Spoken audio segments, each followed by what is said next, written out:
बड़ी तो लेकिन बाबा देख ले ज्योतिष में हाँ जल शरीर के निर्माण के साथ ही इसका अंत का भी समय लिख दिया।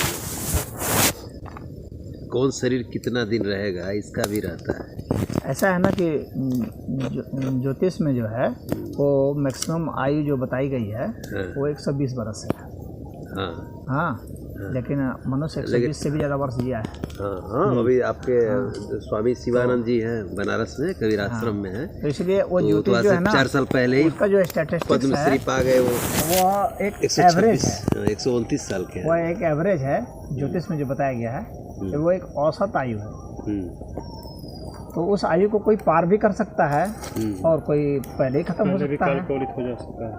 तो उसकी आयु जो है ऐसे ज्योतिष विज्ञान के हिसाब से वे अपना आयु कैलकुलेट करते हैं कि ये अमुक इतना करेगा, लेकिन वह एक संभावना ही होती है, वो 100% नहीं होता है। 100% क्यों नहीं होता है? इसलिए नहीं होता है क्योंकि इस अस्तित्व में जितने भी तत्व हैं उनकी आपसी क्रिया प्रक्रिया क्या होगी, कितनी होगी, कितनी मात्रा में होगी, हाँ, तो उसकी गणना की ही नहीं जा सकती है।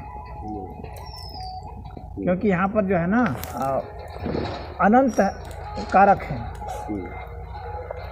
इस अस्तित्व में अनंत कारक हैं और उन सभी कारकों की आप जो है गणना नहीं कर सकते, कोई भी गणना नहीं कर सकता। तो उसकी गणना की ही नहीं जा सकती है, तो इसलिए जो है सटीक बिल्कुल एक्यूरेट जो है ना हर एक के विषय में नहीं बताया जा सकता। अब कुछ मान लीजिए किसी केस में कुछ हो गया तो यह नहीं हो गया कि वह सभी में हो जाएगा। अगर 2-4 में अगर वो बात सही हो गई तो वो 100% में नहीं आएगा, क्योंकि गणना नहीं की जा सकती है।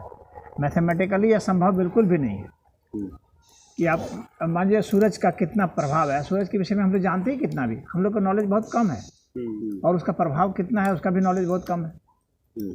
अच्छा, सिर्फ सूरज की बात नहीं है, यहाँ तो एक एक पेड़ पौधे, मनुष्य, पशु पक्षी, इन सब का प्रभाव है। हर कोई अपनी घटना निभा रहा है, हर कोई अपनी भूमिका निभा रहा है ना, उसका कुछ ना कुछ इफेक्ट आ रहा है ना। हाँ, तो छोटे मोटे जो प्राणी हैं जिनको हम लोग नहीं नंगी आंखों से देखते हैं, जीवाणु हैं, कीटाणु हैं, उनका भी तो प्रभाव है। इतने बैक्टीरिया वायरस हैं, वायरस ही तो बीमार किया था, तो कोरोना उसी का परिणाम। पूरे दुनिया को देखिए कैसे उलट पुलट कर दिया। तो उनके प्रभाव को कौन गणना कर रहा है ज्योतिष में? समझ रहे हैं? हाँ, ये सब नए कारक पैदा हो गए जो कहने का मतलब है कि वो एक मोटे तौर पर एक गणना होती है। हाँ, तो मोटे तौर पर जो गणना है और उसका कितना इफेक्ट होगा, कितने लोग मरेंगे, कितने दूसरे प्राणी मरेंगे, कुत्तों को भी हो गया था कोरोना, तो इतनी गणना की ही नहीं जा सकती है। इसीलिए किसी की आयु की सटीक गणना हाँ बिल्कुल नहीं की जा सकती है। तो ज्योतिष जो 120 लिखा तो खाली औसत आयु लिख दिया। हाँ, वो एक मोटे तौर पर एक जो है ना, एक मोटे तौर पर फार्मूला है, समझ लीजिए। जो आश्रम व्यवस्था है, हाँ, चतुराश्रम व्यवस्था है, तो उसमें तो आमतौर पर 25-25 ही बांट कर रखते हैं कि 25-24 कर दिए। कितने लोग तो 25 वर्ष में मर जाएंगे। हाँ, तो वो बाकी कितने लोगों की तो भ्रूण हत्या हो जाती है, कितने लोग 5 ही वर्ष में मर जाएंगे। वही कितने लोगों की तो भ्रूण हत्या हो जाती है, पैदा होते तो गला घोंट दिया जाता है। वो तो असामयिक मौत है या कहिए कि असामयिक तो नहीं उसको कहते, मौत तो सदैव समय से, दुर्घटना बस है वो नहीं, वो काल से ही हो। कई तो माताएं ही मार देती हैं बच्चे को, है ना।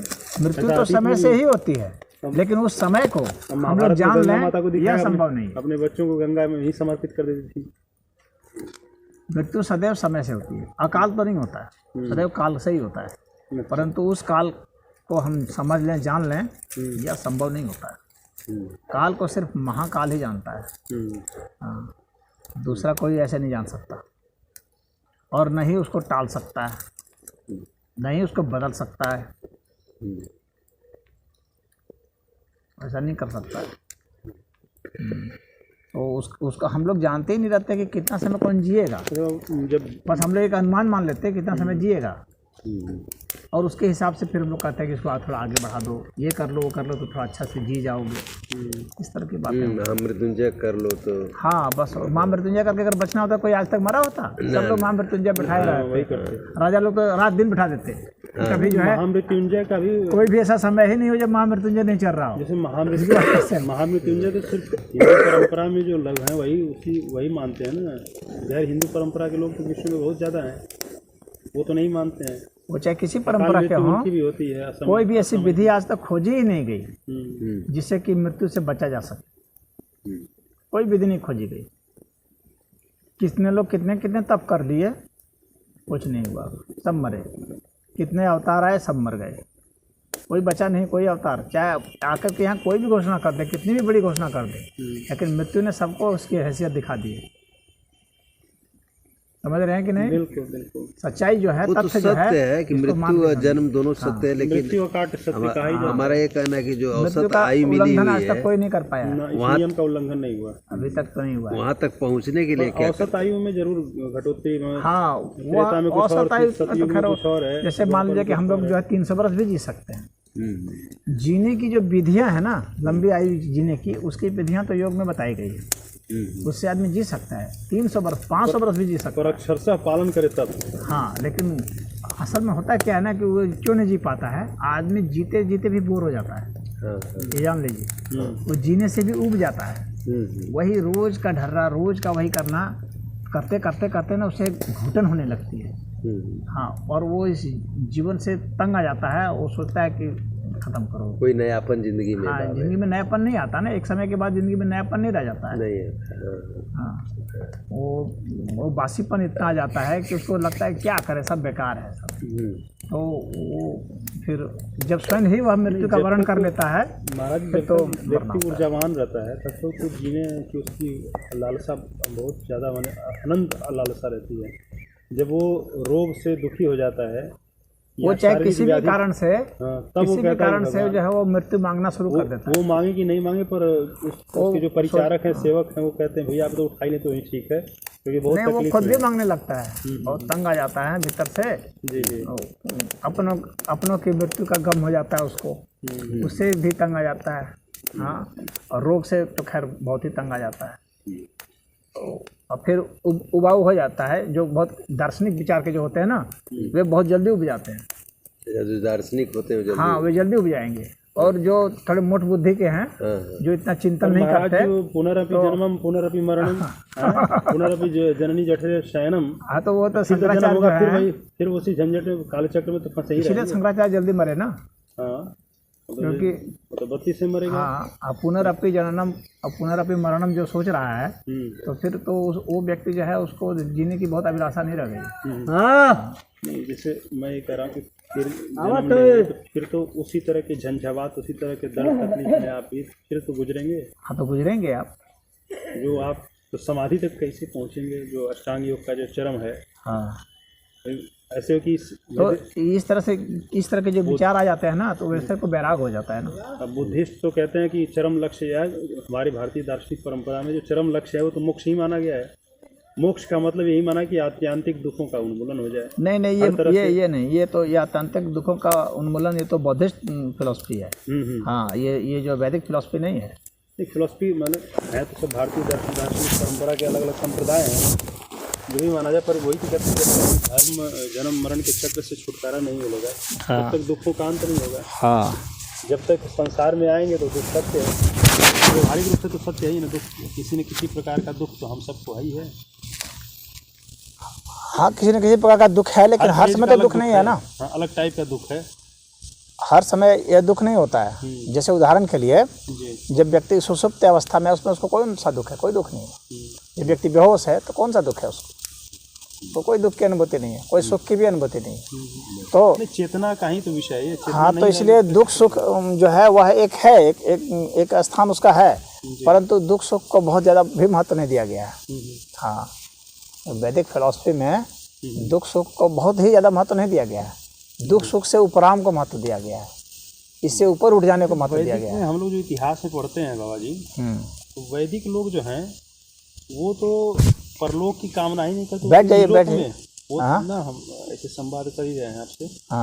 वो तो इहलोक की कामना, उनकी तो दो कामना महत्वपूर्ण है। वो मोक्ष की कामना नहीं कर रहे हैं, लेकिन वो करें कि हमारे बहुत अच्छी संतानें हों कौन ऐसा है? और ये देखिए, अच्छे अच्छे पशु, नहीं ऐसा नहीं। इस तरह की बात इतिहास में तो लिखी गई है। नहीं, इतिहास जो है ना, वैदिक दर्शन, नहीं मैं बता रहा हूँ ना, जो वैदिक दर्शन इतिहास की आप बात कर रहे हैं ना, ऋग्वेद की बात कर रहे हैं। हाँ, तो वो जो ऋग्वेद, वैदिक दर्शन का मतलब ऋग्वेद हो गया। जो हिस्टोरियन सब जो है ना जी, वे जो इतिहास पढ़ते हैं और उसका जो अर्थ निकालते हैं, जी जी जी। वे सही अर्थ नहीं निकालते हैं। अच्छा जी। हाँ, क्योंकि उसको जो है बहुत अधिक मैक्सिमम हिस्टोरियन को जो है ना, वो तो संस्कृत का ज्ञान ही नहीं है।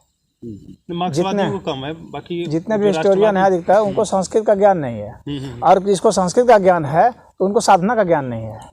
उसको उस मंत्र का जो साधु संत जो अर्थ लगाए हैं जी, हाँ, जैसे कि मान लीजिए स्वामी दयानंद सरस्वती है, हाँ, उन्होंने जो वेद लिखा है तो उनके वेद का महत्व है, उनके लिखे हुए का महत्व है। अरविंद घोष ने कहा है तो उनका महत्व है। यानी जो साधु संत है वे ही वेद के मंत्र निकाल सकते हैं। वेद का मंत्र सबसे गूढ़ है, इतना आसान नहीं है उसका अर्थ निकालना। और ये लोग तो पशु को पशु समझ लेते हैं। वेद को सदैव जो है ना निरुक्त की भाषा से समझना चाहिए। और वेद में जो है जो षड वेदांग तो है ये, हाँ, वो तो जब जान लेंगे तब तो जैसे वहाँ कहते हैं ना कि पशु के लिए लिखा, पशु की तो बात ही नहीं है वेद में। वेद में बिल्कुल पशु की बात नहीं है।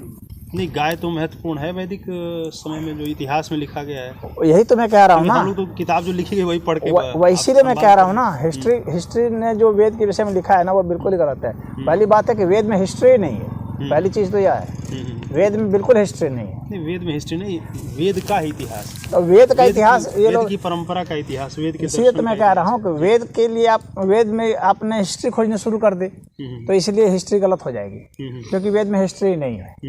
आप पशु का मतलब ये पशु समझ लेंगे। नहीं, वो प्रवृत्ति का बोध तो इतिहास ही कराएगा ना। जैसे वैदिक काल की प्रवृत्ति क्या है वो तो इतिहास से ही तो पता लगेगा। उस खंगालेंगे तो कुछ न कुछ आप उस समय के लोगों का वो कर सकते हैं। आप उस काल के मंत्र है, मंत्र का जो विश्लेषण कर रहे हैं उसी को तो लिखा है। वही तो मैं बता रहा हूँ, सूक्त हैं हिस्ट्री में जो वैदिक समय का जो देखेंगे कि भाई इस पीरियड में लोग कैसे रहते थे, उसका तो आप हिस्ट्री कर सकते हैं, अन्वेषण विश्लेषण। लेकिन वेद ग्रंथ को आप हिस्ट्री में खींच के लाने की कोशिश करेंगे तो वो बिल्कुल ही गलत हो जाएगा। मेरे कहने का इतना मतलब है। जी जी जी। वेद का, जैसे मान लो उदाहरण के लिए मैं पशु लेता हूँ, तो पशु का मतलब क्या होता है? पशु का मतलब होता है कि वह व्यक्ति जो पास से बंधा हो, जो बंधनों से बंधा हुआ है, पाशबद्ध हो। हाँ, जो पाशबद्ध है। और पास से हम किससे, हम मोह और द्रोह से बंधे हुए, ये बंधन है, ऐष्णाओं से बंधे हुए। हाँ, तो अब ये जो बंधा हुआ था, अब ये हिस्ट्री नहीं हुआ। क्यों? क्योंकि ये वर्तमान में भी है, उसमें भी था, जब से मनुष्य है तब से था, जब से पशु है तब से था, जब से व्यक्ति है तब से था। दो आयाम तो है ही, एक आध्यात्मिक आयाम, एक सांसारिक आयाम, ये तो पहले भी रहा। हाँ, तो वेद जो है ना सदैव, इसीलिए वेद को जो है अपौरुषेय कहा गया है। इम्पर्सनल। हाँ, अपौरुषेय कहा गया। अपौरुषेय इसलिए क्योंकि उसमें फिलॉसफी है, उसमें यहाँ से सिद्धांत है। तो वही मानते हैं ना जो वेदों में विश्वास रखते हैं, उनकी प्रामाणिकता। नहीं, वे मानते नहीं है, वही है ही वो वेद, वो मानते नहीं है। हाँ, वही है वह। उसको जो नहीं समझते हैं उसको अपना अलग से अर्थ निकाल करके उठ पटांग टाइप से वो जो है अपना उसी में हिस्ट्री खोजने लगते हैं। वेद निंदको नास्तिक। हाँ, वेद की निंदा करने वाले नास्तिक है। नास्तिक वेद की प्रामाणिकता में विश्वास करते हैं वो आस्तिक हैं। हाँ, ईश्वर और धर्म को नहीं माना गया कि जो ईश्वर में विश्वास करे वो आस्तिक है। जो फिलोसॉफिकल डेफिनेशन है वो यही है। हाँ, तो वो वेद जो है ना वो तो ईश्वरीय दर्शन है। वो एक ही बात हो गई, जो वेद का निंदक है वो नास्तिक है। तो वह जो बात कह दी गई तो वही बात है, जो ईश्वर का निंदक है वो नास्तिक है। वो घुमा फिरा के वही बात है, क्योंकि वेद में ईश्वर संबंधित ही बातें हैं और और कोई अन्य बातें। ईश्वर बता रहे हैं उसमें वेद में कि पृथ्वी स्थानीय है, द्वि स्थानीय है, अंतरिक्ष स्थानीय है, कई तरह के।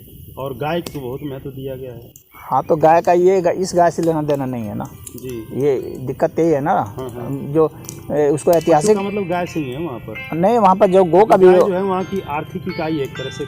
नहीं, वो उसका मैंने कहा ना, वो हिस्ट्री है ही नहीं ना। अच्छा। हाँ, उसका उस गाय से लेना देना ही नहीं है। निरुक्त में देखेंगे तो वहाँ हम निरुक्त से ही वेद को समझा जा सकता है। और उसमें बताया गया है कि अभी जहाँ भी गो का वर्णन आया है तो गो का होता है दिव्य किरण। गो मतलब दिव्य किरण होता है, वो दिव्य किरण से मतलब है। उसका इस गाय से कोई लेना देना नहीं। वो जो मार्क्सवादी व्याख्या है ना, तो वो यही तो मैं कह रहा हूँ, मार्क्सवादी सदैव जो है वो इकोनॉमिक के टर्म में देखेगा और वो जो है वो ईश्वरीय संदर्भ में नहीं देखेगा। तो हिस्ट्री जो लिखी गई है, जो पढ़ाई जा रही है, जो कांग्रेसों ने, वामपंथियों ने, इन सब ने जो हिस्ट्री बना रखा है, तो वो वेद का संदर्भ नहीं है वास्तव में। वो अपने लिखे पढ़ा है, बात दूसरी है। थोड़ा सा सब्जी हाँ, कि लोग गाय पालते थे, गाय का आदान प्रदान, गाय का एक एक तत्व जो है हमारे लिए इम्पोर्टेंट है। अरे मार्क्सवादियों ने तो यहाँ तक भी लिख रखा है कि गाय एक यूनिट थी। हाँ, वो जैसे ट्रेड करने का यूनिट थी, जैसे अभी करेंसी होती है, उस तरह से करेंसी थी एक गाय। हाँ, कि इतने गाय ले दिए, इतने गाय दान कर दिए। गाय का मूत्र है वो आज भी इम्पोर्टेंट है, आज भी स्वास्थ्यवर्धक है। गाय का दुग्ध है, गाय का छाछ है, गाय का घी है। हाँ, तो ये सब राष्ट्रवादी सब इस तरह की बातें बोलते हैं, ये राष्ट्रवादी है। लेकिन गाय को एक यूनिट के रूप में ट्रेडिंग के अर्थ में प्रयोग नहीं, उसी के आधार पर ना, इसलिए क्योंकि गाय से महत्वपूर्ण कोई इकाई हो ही नहीं सकती उस समय, क्योंकि कृषि आधारित व्यवस्था थी। बिजनेस तो उस समय इसका तो ज्यादा वो है। अरे कृषि पालन भी जब नहीं था, हाँ, वेद उस समय का है। हाँ, वेद का मनुष्य से भी कोई लेना देना नहीं है, बिल्कुल भी नहीं है। मनुष्य जब नहीं था तब भी वेद था। हाँ, वेद का मनुष्य से भी कोई लेना देना नहीं, बिल्कुल भी नहीं है। जैसे कि गुरुत्वाकर्षण शक्ति का मनुष्य से कोई लेना देना नहीं। मनुष्य जब नहीं था तब भी गुरुत्वाकर्षण शक्ति थी ना। हाँ, ब्रह्मांड की व्यवस्था तो रही है बिल्कुल दूसरे रूप में। हाँ, तो वेद जो है उसी तरह का है। हाँ, उसमें वो फिलॉसफी है, और इस तरह की फिलॉसफी है जो कि मतलब तत्व ज्ञान संबंधित जो बातें हैं, उस तरह का है जो विज्ञान से संबंधित है। यानी जब मनुष्य का अस्तित्व नहीं था, जब पृथ्वी का भी अस्तित्व नहीं था, तो उस समय जो हो सकता है उसकी बातें हैं। अच्छा, जब आप वेद प्रकाश की बात है, ज्ञान की बात है, हाँ, जब आप पदार्थ की बात है, इनकी बातें हैं। जब जैसे आप वेद की बात कर रहे हैं, तो उसमें सिर्फ ऋग्वेद को माना जाए कि यजुर्वेद, सारे वेदों को माना जाएगा। इतिहास वाले तो और सब तीनों वेदों को अक्सर वैदिक में रखते हैं, और ऋग्वेद को वास्तव में वैदिक क्या, पूर्व वैदिक। अच्छा, उसके पीछे में क्या लॉजिक देते हैं? मान लीजिए उदाहरण ही में मैं पूछ रहा हूँ। नहीं, लॉजिक उनका ये है कि ये इसमें जो प्रवृत्तियाँ दिख रही हैं वो बाद की प्रवृत्तियाँ दिख रही हैं। कौन सी प्रवृत्तियाँ? जो भी मंत्र है, जैसे अथर्ववेद है तो इसमें कुछ औषधि के विषय में आ गया, सामवेद है तो संगीत के विषय में आ गया, ऋग्वेद को मोस्ट एंशिएंट मानते हैं, इतिहासकार भी मानते हैं। कहने का मतलब है कि संगीत जो है बाद में आया है, ध्वनि बाद में उत्पन्न हुई है। नहीं, हाँ, क्या करना चाहते हैं? उनका यही कहना है कि जो प्रवृत्तियां उसमें उल्लिखित हैं, नहीं, जैसे सामवेद में कहते हैं संगीत का पुराना, सबसे पुराना जो सूत्र वहाँ वही उसी में दिख रहा है। वो तो देखते हैं कि एविडेंस इसमें मिल रहा है, इस आधार पर कह रहे हैं। नहीं, कौन सा एविडेंस मिला? उसमें उल्लेख जैसे किया गया ना, शाम है, शाम तो संगीत से ही जुड़ा हुआ है, उसमें कुछ मंत्र हो। शाम जो है वो जो है वो ध्वनि से जुड़ा हुआ है। जी। वेद के सारे मंत्र जो है ना वो शाम है। हाँ, वेद के सारे मंत्र शाम है। वेद के सारे मंत्र जो है ना वो किसी विशेष ही आरोह से उच्चारित किए जाते हैं। तो ऐसा नहीं है कि कोई सामवेद का ही किया जाता है, ऐसा नहीं है।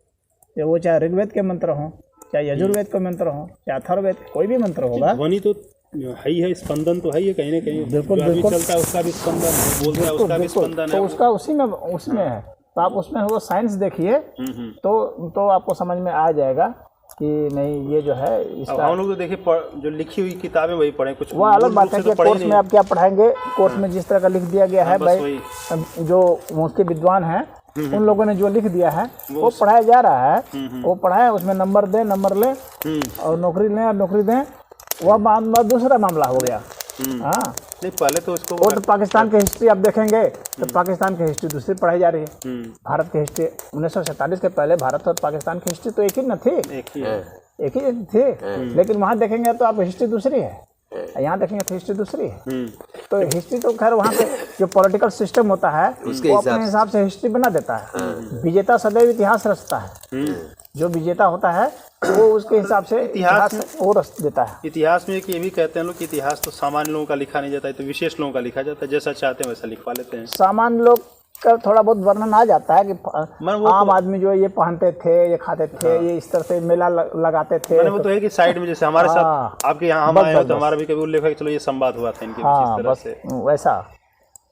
लेकिन मेजर जो है वो महत्वपूर्ण जो है लोग हैं, उन्हीं का इतिहास लिखा जाता है, सबका तो लिखा नहीं जा सकता। वेद जो है, वेद को जो है सिर्फ आध्यात्मिक व्यक्ति के माध्यम से ही समझा जाए तो ही उसका वास्तविक अर्थ समझा जा सकता है।